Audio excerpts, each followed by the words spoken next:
Now look, I mean, really, you don't think these guys are overpaid? Good golly. Ripken's losing $26,000 a day off of his $4.8 million salary. Man. And, you know, you see the other guys in there, the $27,322. Those guys only make $5 million a year. So that's what some of the big boys are burning off per day as the strike goes on. Of course, another way to look at it is they've already got millions in the bank. So it's monopoly money at that point. These guys here are hilarious, and they are totally real. This is how you and I would talk about the baseball strike of 1994. Yeah, these guys here didn't give an F. They were going for a throat. I'm going to choke myself on these baseball players in the league and all the crap that went along with it. Let's check this out.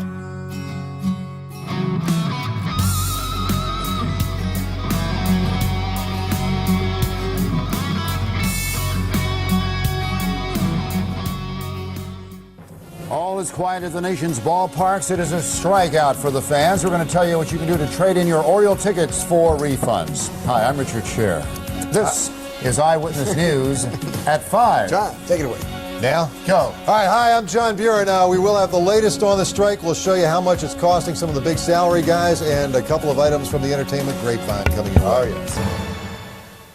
I'm really disappointed because I could have seen the game tonight. Disappointed fans get one last chance at a piece of baseball trivia before the players pack it in and head home, perhaps for the rest of the season. Good evening, baseball fans. The first day of the baseball strike ends with fans looking for autographs, season ticket holders looking for refunds, and players looking for a way out. We have lots of team coverage tonight, beginning with sports director John Buren, who was on Nightline last night. Any news on negotiations, John? The news is they did negotiate, sort of. Oh, cool. But nothing was accomplished. Chief negotiators Donald Fair and Richard Ravitch were back at the negotiating table today in New York. They got together shortly after noon. Fair, speaking for the Players Union, presented some suggestions on revenue sharing. No indication as to how well received those suggestions were, but what we do know is that when the conversation eventually got around to the pivotal issue of a salary cap, neither side budged an inch. The owners say they can't live without one. The players say they can't live with one. And that's where they stop. Meeting adjourned. No further negotiations have at this time been scheduled, which gets us down to the harsh reality of life without Major League Baseball, which eventually will get a lot of people down to the harsh reality of what on earth they're going to do with those Oriole tickets to games that probably will not even get played. Well, here's the answer man. To tell us all about that, Stan Saunders standing by live with the information on what to do with your Oriole tickets. Stan. Well, what you better do, first of all, before we go any further, is grab a pencil and grab a piece of paper, because the Orioles policy on refunds and exchanges came out today, and it is very detailed. First of all, they made major emphasis on the point of folks with tickets not coming here to the Orioles warehouse or to the ticket window because they are just not equipped to handle the onslaught of millions of tickets trying to be refunded or exchanged. So here's what they're going to do now that baseball is on hold. My man Stan. Boy, he was loud and proud, wasn't he? A great voice. I can imagine him going, "We didn't land on baseball. Baseball landed on us." Now imagine him being your weather guy. "Hey, it's ice out. Stay in your house. Don't be out driving, you fools."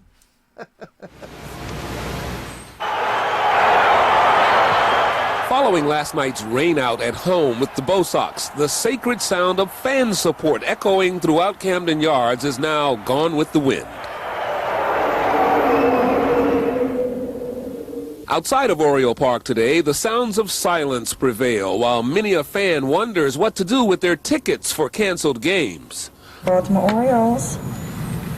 I'll give you to the ticket office. One moment, please. Here's the plan. Any fan may exchange their tickets for home games next season except for opening day. Season ticket holders can mail in their canceled tickets for refunds or credits using certified mail, and any fan can mail in for a refund for canceled August games after September 1st. Also starting September 1st, fans can get a cash refund for canceled tickets at several local banks. This is much more convenient. They can come in and do it by mail, or they can go to 370 outlets rather than one single outlet here. That's what we're trying to maximize their efficiency. More than 350 branches of Nations Bank, Maryland National Bank, and American Security Bank throughout the Baltimore-Washington metro area will refund tickets at face value only. This must be done before the end of the year.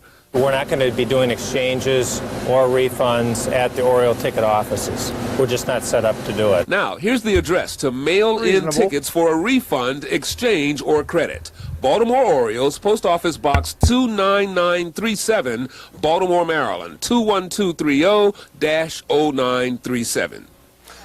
Now, here's the deal. Major emphasis being placed on tickets being refunded or exchanged in blocks. Let me explain it to you. Now, starting September 1st, if you have tickets for games that were canceled in August, then you can make arrangements, by the way we just showed you, to get the refunds or exchanges. That's starting September 1st for games canceled in August. Then starting October 1st, you can make arrangements for games canceled in September or back in August. But we want you to keep in mind, really keep a mental note that you cannot get anything done from what was aforementioned after December 31st, the last day of this year. John?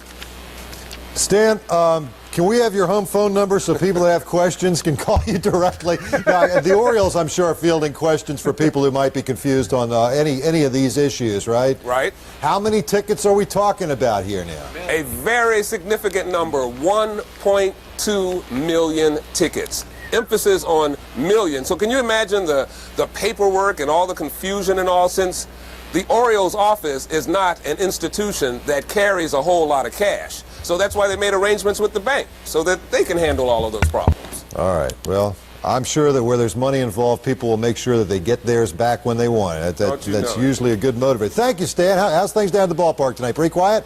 Real quiet. Very quiet. All I hear are birds chirping. That's about it. Thank you, my friend. Good talking to you. All right. As for the Oriole players, most of them have already headed back to their off-season homes. Show you what it was like down at the O's clubhouse immediately following last night's rainout against Boston. You see players getting their things all boxed up, saying goodbye to their buddies. The players say there's no way that they're going to give on that salary cap, and they say that as a group, they have complete solidarity on that issue. To me, the union is as strong as it's ever been, and the guys know what's right and what we feel is right, and we're willing to go as long as it takes to do what we feel is right. They're saying the same things they were saying in the spring and the same things they were saying before that. Nothing's changed, and then now we've got to, they forced us to do what we've got to do. Now I said, get out there now and play baseball for all the little kids. Arr! That's what my man Stan here should have did. The whole thing would have been over in a day. Agree on a salary now.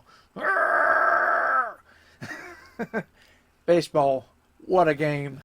Basically, we want our rights to be justified, and we're not being greedy or selfish about anything that's happening up to this point, but we have to put our foot down and stand for what we feel is right. Do you think that there will be baseball played again this year? Yes, I do. And on that note, I'm out of here. And there he goes. Jeffrey Hammonds and the rest of the Oriole players now scattered around the country as they've turned the lights out at Camden Yards. The season has stopped, and it is now up to the lawyers and the negotiators to get this dispute settled and hopefully bring baseball back before too much of this season of '94 is lost. Ball yard seemed eerily quiet, didn't it? Very quiet there, nobody back there. It's a shame because the Red Sox are always fun, but that's the way it goes. And the Orioles were just making a move, too. They were 2.5 out of the wild card spot, and then they get the skids put on them. That's life in the big town, though, Richard. Looking forward to Grapevine coming up shortly. Your last one this week? Yes. I may come back, though. All right, John, thanks. Baseball players left out on the road when the strike started were left to find their own ways home today. Here in Baltimore, it was the Boston Red Sox who were suddenly faced with such chores as checking out and buying their own airline tickets home. And once they do arrive home, the main job will be to wait. Naturally, I always hope that something gets taken care of and gets resolved so you can keep playing, but it doesn't look like that's going to happen. Hopefully it can happen sometime soon. But until then, you just do what you have to do. Sit and wait by your phone for the call, I guess. That's right, exactly. The advice from the Red Sox trainer to the departing players was to relax, unwind, and be ready to play if and when the call comes. Our coverage of day one of the baseball strike continues on Eyewitness News tonight at 6. One local group could use your help. And now back to Eyewitness News at 5. Well, no batting practice going on now at Oriole Park, and it usually would have been. Yep, we'd be hearing that sound, that reverberating sound. What was that? Why are you doing that?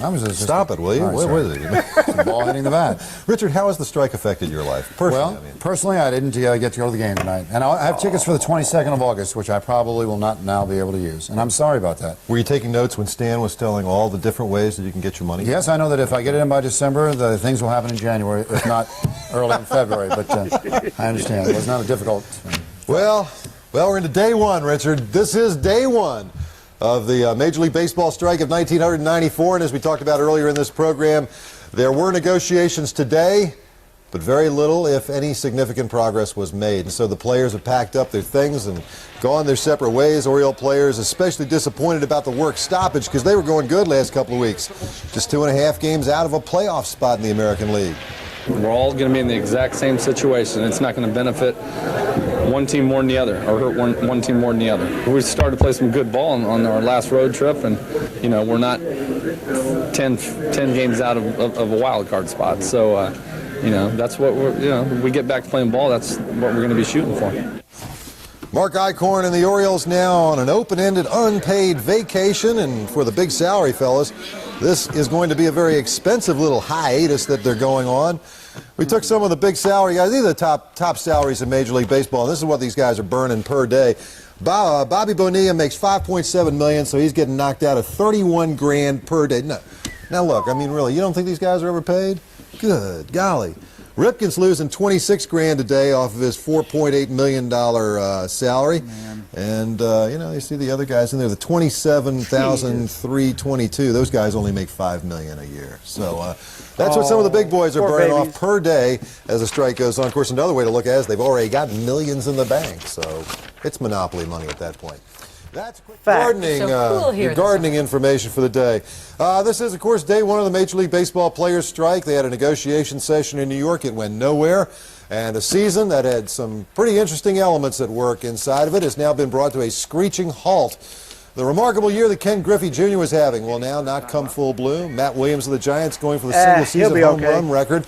Now most certainly will not get there. How do you justify stopping this season? The stake here and the issues here are much more important than somebody winning 20 ball games or Matt Williams hitting 61 home runs. I mean, it pales in comparison to what's at stake here. As for the now suspended season, this interruption could not have come at a worse time for the O's, as they had just won 7 out of their last 10 ball games.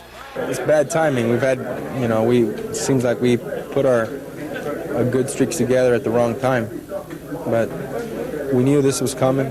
So we'll have to wait and see. Maybe we come back and start a winning streak. Start on a roll, and maybe it's the best thing for us. Who knows? All right, that's Rafael Palmeiro, and here's how the Orioles stand in the wild card race in the American League as they go out on this 8th work stoppage since 1972. You can see they're just 2.5 games behind the Clevelanders, with Kansas City lurking that half a game back.